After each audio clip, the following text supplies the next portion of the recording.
guys, umagang kaigan ka sa ating lahat mga kababayan. Kasalukuyan narito ko sa flyover ng Balintawak. Ito yun ang isi-share ko sa inyo sa umagang ito mga kababayan ko. Traffic update dito sa lokasyon na ito. Sa may itsa, patungo na ng Caloocan. Napansin niya yung kabayan sa right side. Yan ang tinatawag na service road.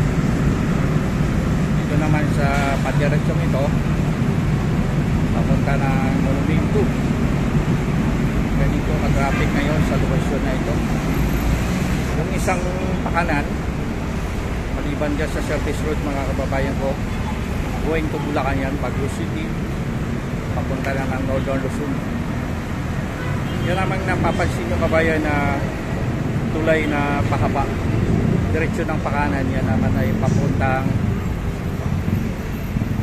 Skyway, papunta ng Bulacan.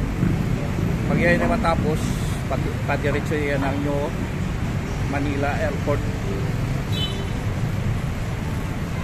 Yung project ni Ramon Ang na isa sa pinakamalaking airport dito sa ating bayang Pilipinas. Napansin nyo naman ito mga kababayan ko, yung tulay na yan, diretso yan. Yan naman ay ang LRT1 papunta ng Caloocan, Manila, diretso ng Relative Tourist hanggang kung matapos yan mga kababayan ko, diretso na yan ng Cavite.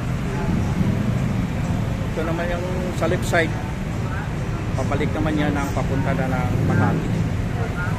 Ang Daluyong, Pasig, yan mga kababayan ko, hanggang Pasay, yun sa left side ko. Pero bago ko tapusin ang aking pagbablog, don't forget to subscribe my channel, PD Vlogs. Kung hindi labag sa kalooban nyo, subscribe nyo ako. Kung labag naman ito mga kababayan ko, like and share, dahil napakalaking bagay na yan bilang sa content creator at maliit na YouTube channel mga kababayan ko. Sa akin pagbablog, ito yung isi-share ko sa inyo para mayroon akong may upload at may bibigay sa inyo na traffic situation here. Sa ngayong kabayan, hindi pa ako makalabas ng aking road taxi kasi mayroon pa akong inaasikaso mga lakarin. So ito lang muna ang aking ipopotip sa inyo.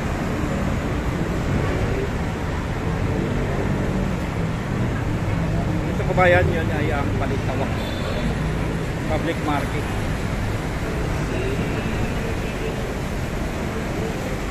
Maraming mga paninda dito, mga samutsari, para kahit paano naman makakuha din ng kita ay mga taong mga gustong kumita araw-araw. At yung gusto naman mamimili dito, murang paninda dito kabayan sa lokasyon na ito.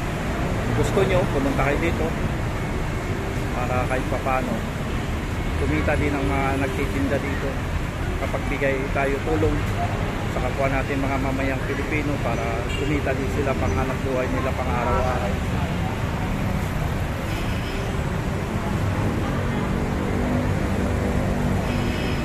Hilap shoutout Luzon, Visayas, Mindanao sa ating mga kababayan ng mga OFW ng mga bayaning buhay around the world. Kumusta po kayo mga kababayan? Sa lahat na may mga birthday, happy birthday sa oras na ito, sa araw na ito. Sa lahat na may mga anniversary, happy anniversary. Sa lahat natin ng mga kababayan na mga nagmamahalang walang umpay, kasama ang buo nilang pamilya, asawa't anak, kanilang mga apo kung sakaling mga apo na. Kumusta po kayo? May galap shoutout sa inyo lahat ng mga kababayan ko. Narito ako, napadaan ako dito kabayan at ito yung ibablog ko sa inyo. Kaya bumili ako ng ulam dito sa public market ng Balintawak. Isa sa pinakamalaking bagsakan ng mga isda, gulay, lotas at mga karne dito sa lokasyon ng Balintawak, Quezon City lokasyon. Dire-diretso lang ito kabayan, itong tinutukan kong traffic. Diretso ng Monumento Circle. dire-diretso hanggang MacArthur pa kanan. Pag dumiretso ka pa, papunta na ng Tagat-Tagatan, Nabutas, Malabon, papunta na ng port area, palabas na papunta ng Maynila. Yung port area mga kababayan ko, yan ang may mga tinatawag na pier, mga dungguan, pantalan ng mga malalaking barko patungo ng Visayas at Mindanao. Siguro hindi ko na pabayan na ang pagbablog. Ang inyong likod, PD Vlogs, maraming salamat. Bye bye. Lord Jesus Christ, I love you.